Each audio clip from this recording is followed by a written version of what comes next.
Hey guys, sobrang relaxing talaga dito sa Manalo Resort Hotel. Kahit na sobrang daming nangyayari dito, doon sa swimming pool, dito sa ating cafe, at doon sa may bandang pavilion, at dito sa may, ang tawag dito?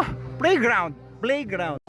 So Sunday ngayon, marami dito mga pamilya, magkakaibigan na nagpunta para mag-relax at maglabas ng sama ng loob dito sa Videoke. Ayan, medyo jam-packed ang ating swimming pools. Gawa ng linggo ngayon. At ayan nga, ang daming ang nagpunta. Sobrang saya naman, di ba? Pagka marami ang saya eh. Kaya dito lang ako, pasilip-silip. At tsaka na ako mag-swimming kapag konti na yung mga tao, mamaya-maya. So kanina, meron akong kausap, mga gustong magkaroon ng special events nila dito. At ang napili nilang lugar ay itong pavilion natin sa Manalo Resort Hotel. Yung pavilion niyan ay, ayan, may nagbibideo ko doon ngayon. Pero ito ang events venue natin na kayang magkasya ang mga 200 to 300 packs. Ayan si Ate Venus, kumakanta. Tuloy mo lang. So ito guys, ayan ang itsura ng pavilion natin sa loob. Alright, so pwedeng mag-spill over din yung mga guests ninyo doon sa playground at banda dito. Tapos, dito pwede tayo maglagay ng stage, tapos mga chairs and tables dito sa buong paligid. Sobrang presko dito guys, kasi puno ng mga puno sa labas. Tingnan nyo itong mga puno natin dito. Mga rubber trees yan, mga mamahaling puno yan. Ayan, mga rubber trees dito. At doon sa kabila, ayan, rubber tree din, variegated. Ang ganda ng mga puno dito, kaya malilim. Preskong-presko po dito sa loob. At sa paligid-ligid ay puno ng mangga. Ayan, dyan sa likod, may CR na panlalaki. At doon sa kabila naman, CR na pambabae. Kaya ito, lilinisin lang po natin ito. Siyempre, de-decorate natin kapag meron kayong special events dito. Kaya kahit walang aircon dito, preskong-presko. And of course, ang nagustuhan nila dito, yung spacious nating parking. O yan, pinaparkingan itong mga lugar natin dito sa may likod ng pavilion o sa harap ng pavilion. Pero doon talaga yung parking natin, maluwag pa, tingnan nyo. Ayan, so hanggang doon, no, sa dulo na yon, makikita nyo ba doon? Hanggang mag-right turn kayo doon, ay pwedeng pagparkingan ng mga guests po ninyo. Sobrang luwag po dito, 17 hectares ba naman itong area natin.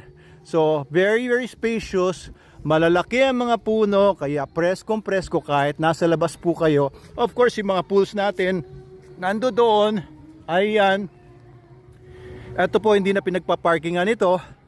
Ayan yung cafe natin sa taas.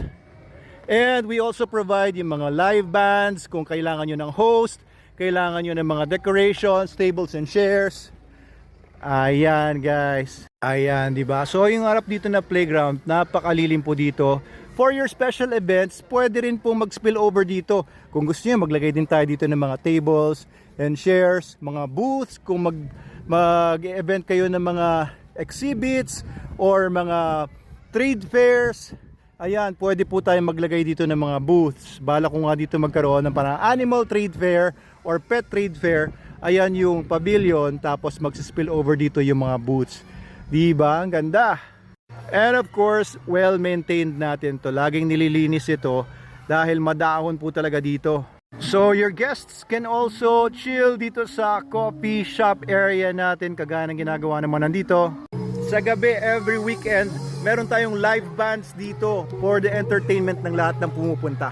And of course, kung yung mga guests ninyo ay gustong mag-swimming, hello! Good afternoon po. Gusto mag-swimming, marami po tayong cottages dito. 17 cottages na pwedeng mag-house ng mga 10 to 15 people. Ayan, beside the pool area, at saka meron din tayo doon sa pababa. We also have a 12-room hotel sa baba, pero 4 rooms lang yung functional ngayon na pwedeng upahan din ng inyong mga guests. There is an overlooking area there. And kung papanik tayo dito, ang gaganda ng mga bugambilya.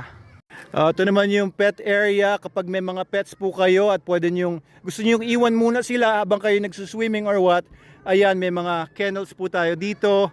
And sa likod niyan, merong swimming pool na i-develop po natin as our pet pool. Kung yung mga guests ay gusto mag-basketball, may basketball court po tayo dito. Ayan, silipin ninyo. Ayan, full-sized basketball court po yan dito. Okay, andun lang yung mga pools natin sa kabilang banda. At ito yung sinasabi ko sa inyo, overlooking. Tignan nyo naman, di ba? Very picturesque. Ayan, Instagrammable. Pwede kayong imagine nyo yung sarili nyo dyan. At ang inyong bride-to-be or ang inyong groom-to-be, katabi ninyo, ang gandang picturean yan, di ba? Papunta kayo sa langit. Very dramatic po yung mga bato-bato dito. Gawa ng mga igurot, mga adobing mga bato yan galing dito sa lupa dito mismo. Lalagyan natin dito sa future ng coffee shop. And doon din sa taas, pwede nating lagyan ng restaurant. Ano, gusto niyo ba makita yung taas? Sige na nga. I-tour ko kayo, although may mga videos na ako prior to this na pinakita ko na yung overlooking. Pero syempre, ipasyal ko na rin kayo para matuwa naman kayo. Ayan o, dramatic, papanik dito. Kita nyo yung araw sumisilip-silip dun sa puno. Ayan sarap dito mag picture-picture. Makikita nyo ngayon dito, ayan nagsimula na makita yung view. Mas maganda ba yung view sa taas, teka. Ayun, mababanaag nyo na yung Sierra Madre Mountain Range. Ayan, sa kabila. At eto na yung overlooking area. Dito sa taas, dito lang tayo sa may lower layer. Ayun mga flat areas na to. Ayan yung tuktok. Duha tree. Ang ganda rin mag-posing dyan Ayan ayun yung Metro Manila banda doon. Sarap talaga dito tumingin-tingin ng view. At mamaya pag sunset niyan, magsa-sunset yan doon. At makikita nyo kumikintab-kintab yaang tubig ng lawa ng Laguna. Ayan, medyo bawasan natin yung mga dawag na yan para makita natin yung mga skyline, yung mga buildings sa Metro Manila. Yan ang original duhat tree na nandito. Ayan, may mga bago siyang dahon. Ang ganda niya tignan At sa may banda dito, maririnig niyo yung mga tawanan ng mga tao na nagsasaya sa ating resort. Pakinggan nyo.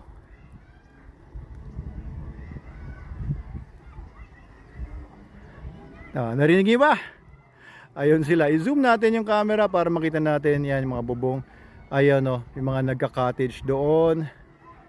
Ayun, nakikita niyo ba yung banda doon? May pool. Teka, nasa na ba yun? Ano ba ito? Ang hirap tumingin Ayun Kita niyo ba yun yung pool area? Well, anyway, medyo malayo tayo pero naririnig natin yan from here. Ang ganda talaga dito. Very romantic. Pwede nga kayong mag-set up ng tent ninyo dito, guys.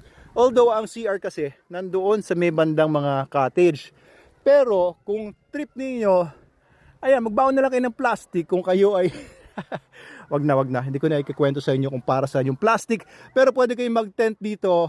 At kung nasa CR kayo, bumaba na lang kayo, di ba?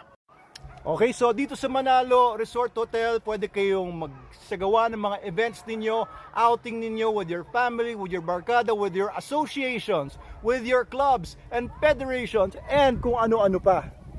And sinisigurado ko sa inyo, magiging sobrang memorable po ito. So we can do catering para sa inyo, magde-decorate po kami para sa inyo. Ang ating mga F&B people, F&B managers natin, and mga staff ay mga experience na sa ibang mga restaurants, ibang mga catering business ng pagkikater sa mga iba-ibang mga events.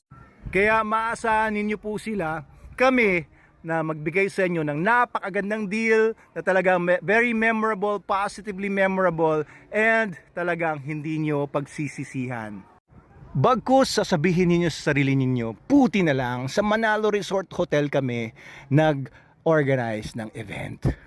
Balik na ulit tayo doon sa baba. Yan, paggabi dito may ilaw naman kaya safe naman pumanik panaaw dito. Medyo brown lang yung paligid dito kasi summer, pero kapag tag-ulan na, grabe, sobrang green dito at hitik na hitik sa mga dahon yung mga halaman. So punong-puno yung ating mga cottages hanggang dito sa baba. Siyempre kung may event kayo, kailangan nyo ng room. Ito ang mga rooms natin dito, inaayos na nila, kakaalis lang ng tumira dito. May sarili kayong CR, mga beds, aircon, and 55-inch TV with Netflix.